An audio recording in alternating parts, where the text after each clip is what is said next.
Alright, what is going on, you guys? This is your boy the Vast Masher, and welcome back to yet another Bleach Brave Souls video. And today we're going to be talking about the resurrections for 1000-year Blower Round 1. So they are pretty much over 5 years old now, and they're getting their resurrection this 13th of October. So all 4 of these older 1000-year Blower characters are going to become better than before. They're actually going to be usable in a bit more hard content, albeit they're not going to be as powerful as you expect them to be, and 2 of the resurrections unfortunately didn't really make the cut in terms of being really strong because, well, let's just go and break it down altogether since we now have the data mines from Soldex, so shoutouts to him because we have everything that there is to know, and keep in mind we'll have to wait until the 13th to get access to them, which by that time we'll also get news for mid-month and everything else.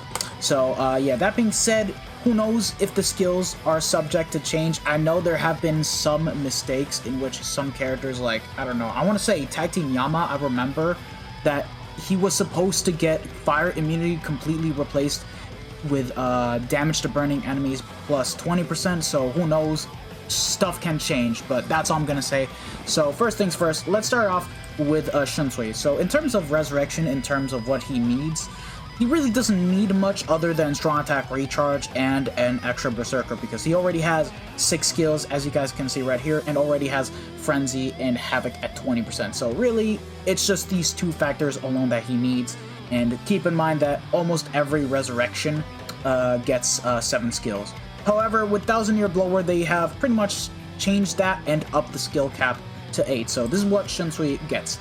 He gets strong attack recharge time of minus 10% already. Fantastic, because that is what he needed the most. He was lacking cooldowns for the past 5 years, and now that we're going to be able to spam his strong attacks a bit more often like the newer characters is already going to be really great. And in terms of the skills, everything is pretty much left as is, but he did pick up 2 new skills, being damage inflicted at full stamina of 20%, otherwise known as full stamina damage boost. So he's already going to be doing 20% extra damage on both his SAD, NAD, and his Soul Bomb, and he received follow-up. Now, it is really nice that they gave him full stamina damage boost of 20%, but follow-up is really useless on characters because it's only good on NAD units, because the whole purpose of the skill is basically being able to damage downed enemies with your NAD string. You already do it with your strong attacks without follow-up, so this could have been easily replaced with the likes of weakened defense, an extra 20% berserker, but for some reason they just love to do that randomly. Also, this is the 3rd SP unit that gets follow-up as a speed character, because the first was the White Day Grimjow, and the second one being Tag Team Mikaku. I don't know why they do this. It makes no sense. Give that to NAD units. God's sake. And yeah, up next is Toshiro. Man, brings back a lot of good memories because this guy was dominant in PvP for his time when he came out and was easily one of the best units in the game until, well, we started getting the Havoc and Berserker meta, and Nemu was competing with him. Until then, 5th anniversary, Ichigo completely replaced the latter units. So yeah, in terms of skills, he has 6 right now, and all he's really missing is Havoc and Berserker, and considering they buffed the skill cap to 8, we can definitely expect a bit more out of Toshiro. And this is what he got in terms of resurrection.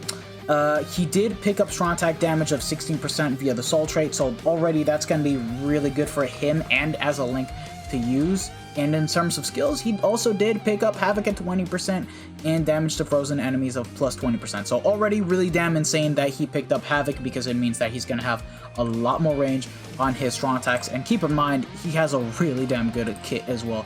He has a 575 lunge without Havoc, by the way, so once he gets Havoc, it's definitely going to be around 600 plus. The SA2 will now become a 960 in front, and then the SA3 is going to be 1,200 radius in front. That is actually crazy. That's what I call a really good resurrection.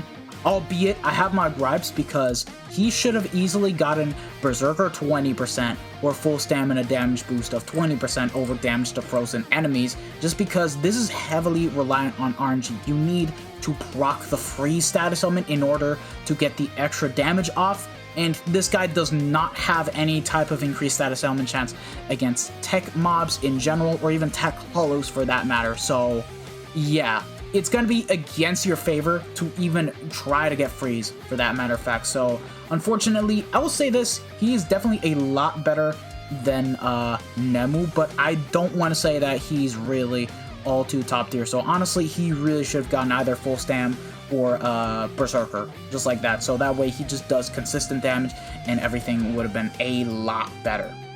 Like, that's all I gotta really say. But other than that, they did his resurrection right. I've got no complaints except for the damage to frozen enemies. And up next is Byakuya, the guy whom started the petition, let's make him great again, because this guy upon release was dead. He did not have Frenzy, he was just a nuker, and that's it. And considering we had Wonderwise get resurrected, kept the bombardment, and got Frenzy, normally you'd expect this character to get Frenzy because they used Wonderwise as a guinea pig, they still gave him Frenzy, and even then nobody uses him because there's just better characters out there. So it's like, it's not the end of the world if this guy gets Frenzy. It just means that he's gonna become a really good character now. Plus, Power Creep is just way too surreal for him to not get Frenzy. And what did he get? Guess what? He didn't get Frenzy again. God damn it, bro. I don't understand KLab sometimes. I swear, Dokkan does a better job when it comes to Extreme Z Awakening characters into making old-ass units into way better units. Like freaking LF, Goku Black, and Zamasu. I know they're like the best EZAs in the game and are literally among the top 10 best characters in Dokkan Battle, which is saying a lot. So I don't understand why KLab loves to do these resurrections this way. I don't know, man. Whoever is doing this needs to get fired because, okay, so the Soul Trait already good. He did get Strong Attack Reacher's time of minus 10%, so at the very least you can use him as a link. But for some stupid reason, he picked up Devastation of 30%. When he already had Bombardment and Weakened Defense. KLab, what is the meaning of this? Like, I get that his Soul Bomb is going to be even more nasty. It's going to do a lot more, but it doesn't help him for when it comes to doing damage on his strong attacks. It doesn't. And Multi-Barrier plus 2, it's nice, sure, great support, but he's not doing anything in today's age. He's not doing damage in Epic Raids besides his Soul Bomb. He's not doing anything in IZ. He's not doing anything in IT. So come on, KLab. This makes no sense, and I hope this is a mistake from their part that he has 30% devastation and gets patched in Frenzy. So, no man, we'll just have to wait and see. I hope they do patch this out, but honestly speaking, I don't see that happening considering KLab, this isn't the first time in which they've been lazy with the resurrections and they've been giving out the wrong skills. Like, I remember Tag Team Mikaku, man, that's all I gotta say. They did his resurrection badly. And, yeah. In terms of Sajin, on the other hand, let's be honest here, this guy was never really going to get salvaged just because he is a NAD character, and even if he got Guard Break, there were just so many better Flurry characters to run over him. So it didn't matter if this guy got Flurry plus 2, it didn't matter if he got Guard Break, but we'll just break him down anyways. So this guy already had 5 skills, so pretty much he can get 3 brand new skills, and this is what he got. So the Soul Trait, he did pick up damage reduction of 12%, but he did pick up Bruiser 30%, which is actually really nice. Now he does 50% more damage. He also received Follow-Up, which is now actually being implemented nicely. His Long Reach got buffed from 15% to 20%, and he also picked up Weakened Defense. So yeah, the Resurrection is not too bad. It is very interesting, but Weakened Defense could have been easily replaced with Guard Break. It could have been easily replaced and would have made this character at the very least playable, especially for people that actually love this version of Sajin. And yeah, I don't know, man.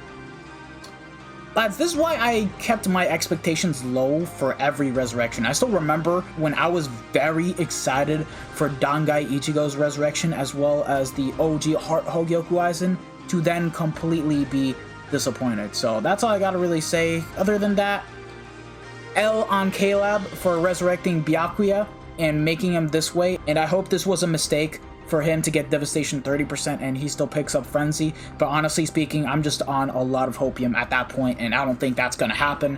Sajin, he was never meant to be saved. Tosher, in my opinion, again, they did his resurrection right, but he needed consistent damage over damage to frozen enemies, realistically speaking. And then Shunsui, for follow-up, he could have gotten anything else other than that. But yeah. Anyways, I hope you guys have actually enjoyed this video. Let me know what you guys think about the resurrections in the comment section below. I've stated my piece, and honestly, they could have been better, especially since they were 1,000 year blower characters. And heck, to be honest, if they gave these characters, like, I don't know, freaking 40% Berserker or anything of that sort, at the end of the day, it's not like any of these older characters would replace any of the newer ones. It's just characters in which we can have fun, and they become a lot more usable for a lot more content. So, like, let's be honest here, if Tosho got 40% Berserker over damage to frozen enemies of plus 20%, he still wouldn't replace Yama, and he still wouldn't become #1 power character that we have in the game, like, easily. So, I don't know, man. KLab is just really weird when it comes to resurrecting characters, but that's all. I said my piece. Anyways, thank you guys for watching, and I hope to see you guys all in the next one. So yeah, take care, lads. Peace out.